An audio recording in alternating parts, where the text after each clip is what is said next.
Welcome back to Face in the Crowd. We're sitting with entrepreneur Kabelo Ncholo, founder of YourSelf Management. Kabelo, in your opinion, would you say that your business area is highly monopolized? It is. Marketing industry, it's a very easy entrant industry to work on, but there are very few black players. The reasons we have few black players is the fact that the policies and how we get contracts from our suppliers. There's only few companies, FMCG, that will give out a contract. We are only good for, let's say, certain digits contract. Not a black player will be given, or a black-owned agency will be given a contract with a retainer for 5 years. However, our white counterpart agencies have been given so much.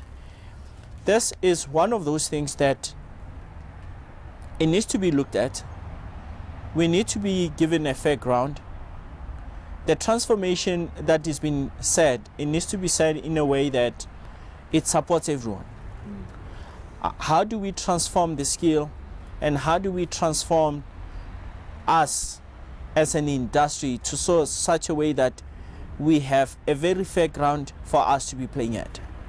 It's as much as you work, it's very unfair that we work on ad hoc campaign while other agencies or white counter agencies are being given like contract. And not only that, as a black company, not in marketing, in private sector, we are forced to prove ourselves all the time.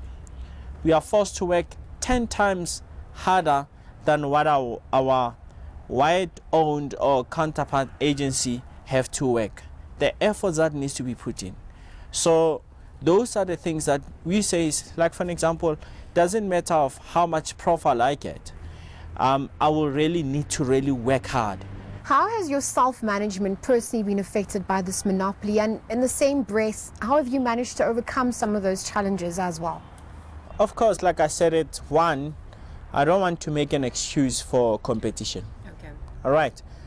I will admit that it's a very competitive industry. But it's a very concerning when there are no fair grounds or no fair policies for everyone. It's very concerning when we are not being invited for us to come and pitch as black-owned agencies. And only there's a repeatable of the same agencies getting more jobs over and over again. It's a concerning when we get to be invited for companies or organizations to tick that BE quota to say, all right, we gave a business so that we can tick and we said we support it. But there's no sustainability into our business. That is concerning. I'm looking at an overhead where South Africa has a high rate of unemployment, where I'm sitting with 300 people that I've created jobs for, that are working today. One, has government been proactive and came and asked me to say, what type of a help do I need? Secondly, the private sector, my clients, how have they come through to me and tried to partnership and trying to do a skills transformations and trying to really get me to a positions where they could see me as a partner or a long-term for a long-term journey. That has not happened. Every time you are treated as if you just came or you just formed your business. And that on its own is threatening to the overheads that I have. Yeah. It's threatening to the growth of the company. And it affects everyone. It does affect me. It does affect every day. Black-owned agencies, black-owned businesses are closing at the times where we are talking transformation. No man is an island, and so your company and your vision is supported by many other co-creators in your life. We managed to catch up with a few of his family and friends. Take a look at what they had to say about entrepreneur Kabelo Ncholo.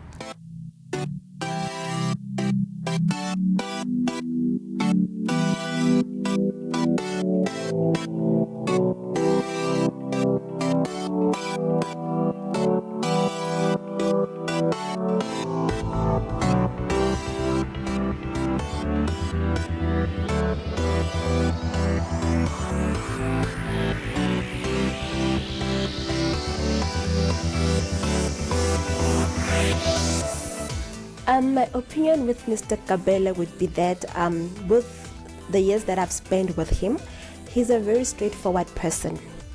He does not run around the bushes. He tells you like it is, you know. So he's that guy who, whereby if you do have a problem, you can always go to him and approach. He's very approachable as well. So he's not really a difficult boss, I can say. Well, he does have his difficult days, you know. But then, if you like, you just need to look at him, you know, on that day, how he is in terms of the moods and all that. Then, because of I know him and I can read his face, that okay, I think it's the right moment for me to approach him about something. Then, I'm able to do that. Mr. Kabelo is a guy who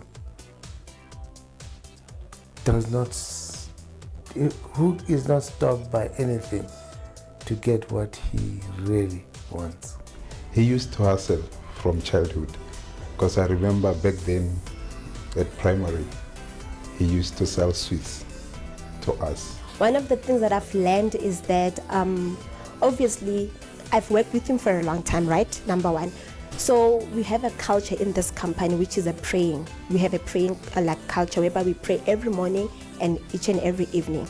So what I've learned is that you need to be very into God. You really need to pray. You need to believe in God. In that way, you'll be able to achieve so many things, you know. So I've learned to pray all the time. That's one of the things that they still stuck in me, and I'm still doing it to date. Well, for the fact that he and I are on the same level when it comes to, we believe in God, we pray, we go to church. Well, that's how he has affected me. I've learned I know more about marketing because of when I started here, I never had an experience. I didn't have any qualifications. So basically being under his leadership, being part of the company has taught me a lot. You know, sometimes when he motivates us, he makes you believe in yourself. Like when you have goals and dreams, he makes you see yourself there now. So when it's like that, you are able to push yourself harder to get there. Only if you believe in yourself, you can be successful. So that's what I've learned from Mr. Kabelo, that believe in what you do, believe in yourself. What I want to tell him is that I really want to thank him. Thank him in a sense that, like I said, I started working for your self-management in 2009. So I didn't have any experience when I started here, and I learned a lot. If you want to get up there, make sure that you take more other people with you. Because, you know, we have things like, what do you call it? Black tax, eh? You know about that. You know, those kind of things. Everybody sees you and they expect you to be the one who provides. And sometimes you enjoy it because it's nice. People depend on you. But the problem is, it is not sustainable. All that is likely to drag you down. I would say, don't change your personality. Be that friend, be that leader that you are, and stay humble. Remember where you come from. Don't ever forget that. You know, I can remember situations where he lost a car, or it was stolen or something like that. You know, his first car, I think it was a Golf, or Chico, those kind of things. And, you know, it was a tool that was really promising, and as a result of that guy, he could get jobs. And the guy, the car was stolen. And, you know, we thought, this guy, he tried, and then this is the end of him. And he came up. So when I met Mr. KB, okay, we normally call him KB, right? Happy Days. So when I met him back in the days, he looked very different compared to how he looks today. So back in the days, he used to have long dreads, you know, like very long dreads. So he was like Rasta type of thing, you know. So when you look at him back then and now, like there's a huge difference. Like now he looks very professional. He looks like a real businessman. And those are the type of memories that I have with him because of the way he has changed himself, the way he has grown. That was quite inspirational. It's always great to hear what family and friends think of us, right? Yeah, yeah, interesting. Where to next for Kabelo and Ncholo for your self-management at large? What's next with your self-management is to set this agency as an African agency. Very fortunate for me to have planted office within SADC. Got an office in Namibia. Got an office, opened an office in Zambia. Before the year 2020, planning on opening within the next 18 months an office in Nigeria. My focus is to making sure that penetrate Africa. We're becoming one of the African agency because I specialize within African people, or should I say black people. And it's a very interesting thing for me to really run a case study on them and continuously try to understand the studying pattern with the African people. So that's where your self-management is as an African agency. Kabelo and Ncholo, personally, what is your legacy? My legacy is, one, to document my mind. Because as I work like this, and I said we one of the first generations for black people to be in this business world. And it's difficult because you don't have the stories of our own being said or being told. I love this opportunity. I love my son one day to go through this and his kids to also experience and understand my mind. That's a legacy I like to leave. I love to leave a legacy where everyone that is working with me, we have created our own legacy for our kids, that our kids should have options in life. And when I say options in terms of their career enhancement, but they shouldn't struggle or go through the same path that we or I have went through. That's my personal legacy that I have. One that I'm about to accomplish was to always defeat the poverty legacy back at home. That when you mention my surname back at home, it was associated with poverty. And I made it my own to say, I'll work hard so that I change the state and I change that mindset. That I should never be ashamed of where I was and the years where I was at my primary school level.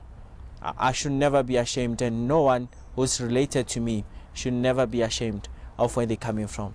And that is my personal legacies that I will leave. And second and lastly is a legacy that if you believe in God and you trust God, all of these things, they have happened because of the trust and what my granny, which is I'm very grateful for, was able to teach me to trust in this faith, in this man that cannot be unseen, who is Jesus. And just for me to be where I am, it's not my might, it's not by anything, it's the fact that I prayed and everything really followed up with the hard work that I'd put in. What advice do you have for budding entrepreneurs? With your journey, your experience, obviously you've got some pearls of wisdom to share. Advice to entrepreneurs is we are writing our own story. The last thing that we should look out for is money. But it's for us to making sure that we leave a legacy for generations to come. If we all concern about ourselves, the next generations will be also faced with the same challenges. We have to make a difference. Our success should not be measured by how much money we have for ourselves, but our success should be measured by how much difference we can make. As an entrepreneurs, we should be ashamed that our country is going through such a high unemployment rate, that we get into entrepreneurship to change our immediate communities, to change the state of our country, and to make a difference to the next person. That should be what we are at. It shouldn't be about us. If it's about us, when things get tough, we will quit. But when it's about the next person, we know that we are representing a leadership of this country.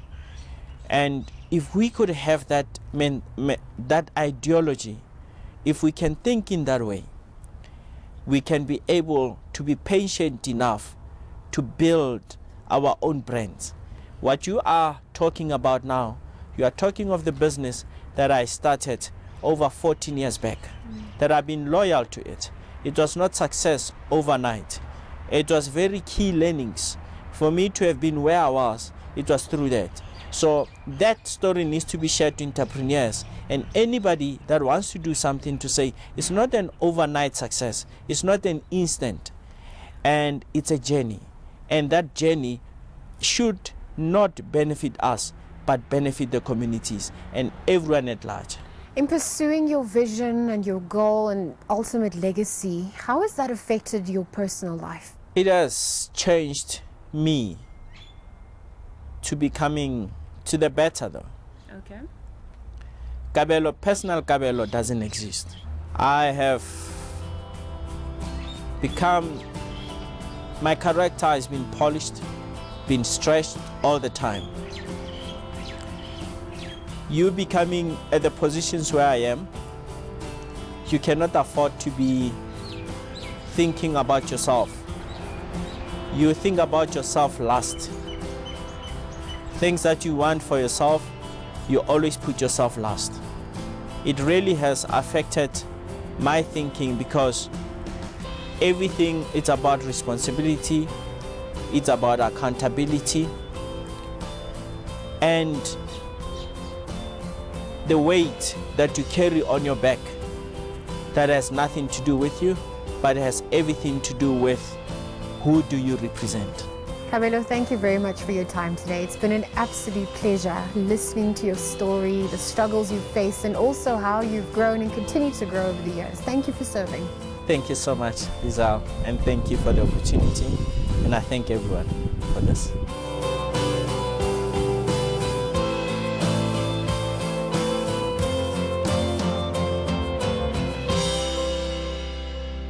Oh, there you have it, Kabelo and Ncholo of YourSelf Management. I think the biggest lesson that I've taken away from this experience is that life is all about the journey and not necessarily the destination. Oh, don't forget to like us on our various social media platforms, but until next time, goodbye for now.